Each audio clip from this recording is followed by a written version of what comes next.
মিষ্টি কুমড়া, পুঁই শাক আর হচ্ছে গাটি কচু দিয়ে একটা সবজি রান্না করি, আর এই সবজিটা খেতে কিন্তু বেশ মজা লাগে। তাই আজকে বাজারে গিয়ে টাটকা টাটকা মিষ্টি কুমড়া, টাটকা টাটকা জাংলির পুঁই শাক আর হচ্ছে কচু নিয়ে আসলাম। যারা যারা আমার ভিডিওটা দেখতেছেন সবাইকে আসসালামু আলাইকুম। সবাই কেমন আছেন? আশা করছি সবাই ভালোই আছে। তো এখানে আমি মিষ্টি কুমড়াটা কেটে নিচ্ছি ঠুমঠুম করে, একটু বড় সাইজ করে কেটে নিতে হবে। আর মিষ্টি কুমড়াটা একদম কাটার সময় কড়কড় শব্দ করতেছিল, আর কালারটা কিন্তু ছিল একদম হলুদ কালার। আর এতেই কিন্তু বোঝা যাচ্ছে যে মিষ্টি কুমড়াটা অনেক ভালো মিষ্টি হবে খেতে। যে কুমড়োগুলো মিষ্টি থাকে সেগুলো কিন্তু কাটার সময় বুঝতে পারি আমি, আর যেগুলো মিষ্টি থাকে না সেগুলো কিন্তু রানলে একদম ভালো লাগে না। তো এখানে মিষ্টি কুমড়া পুঁই শাকগুলো ভালো করে কেটে নিলাম, পুঁই শাকগুলো কচি কচি ডগাগুলো কেটে নিলাম। এখন গাটি কচুগুলো কেটে নিচ্ছি। গাটি কচুগুলো ছিলে 2 ফালা করে কেটে নিব, মানে একটু ঠুমঠুম করে রাখবো, সবজিগুলো একটু বড় বড় সাইজ করে।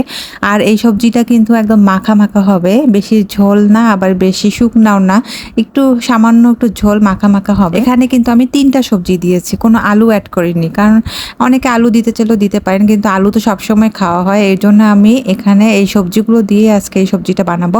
তো সবগুলো ভালো করে ধুয়ে নিলাম। যখনই আমি একটু ফ্রি টাইম পাই তখনই আমি চেষ্টা করি যে তরকারিটা বাটা মশলা দিয়ে রান্না করতে, কারণ বাটা মশলা রান্না তরকারি টেস্ট অসাধারণ হয় খেতে। আর এখানে ফ্রিজে মেরিনেট করা ছিল তেলাপিয়া মাছটা, তাই তেলাপিয়া মাছটা একদম মচমচা করে ভেজে নিলাম। তারপরে হচ্ছে এখন সবজিটা রান্না করব।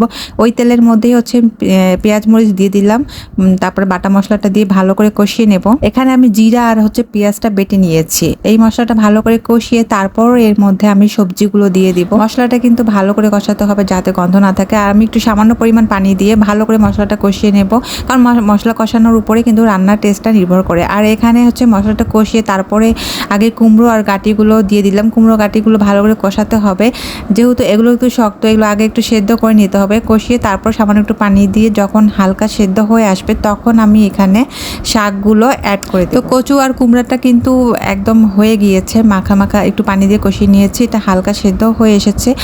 এই পর্যায়ে আমি শাকগুলো সব দিয়ে দেব। শাকগুলো দিয়ে আবার একটু শাকের সাথে ভালো করে কষিয়ে নেব। এই যে কত সুন্দর আসছে কালারটা, আর এই সবজিটা খেতে যা ভালো লাগে, অনেক ভালো লাগে। আপনারা এইভাবে রান্না করে খেয়ে দেখবেন, অনেক মজা লাগে। আর এটা কিন্তু অনেক পুষ্টিকর, কারণ এখানে কুমড়া আছে, শাক আছে, কচু আছে, এটা পুষ্টিকর একটা সবজি। আর এই সবজিটা রান্নার সময় কিন্তু অনেক কালারফুল হয়, আর রান্না করার পরেও কিন্তু দেখতে অনেক কালারফুল লাগে। সবজিটা মাখা মাখা হয়ে আসলে তখন আমি পানি অ্যাড করে দিয়ে এর উপরে ভাজা গুঁড়া মশলা দিয়ে দিই। সবজিটা নামিয়ে নিয়েছে, এই তো আমার রান্না শেষ, এখন খাওয়ার পালা। তো সবজিটা দিয়ে একটু ট্রাই করলাম। ভাজা মাছ, তেলাপিয়া মাছ ভাজা দিয়ে গরম গরম ভাত যেমন মজা, তেমন যদি এই সবজিটা থাকে তাহলে তো আরও বেশি মজা লাগে।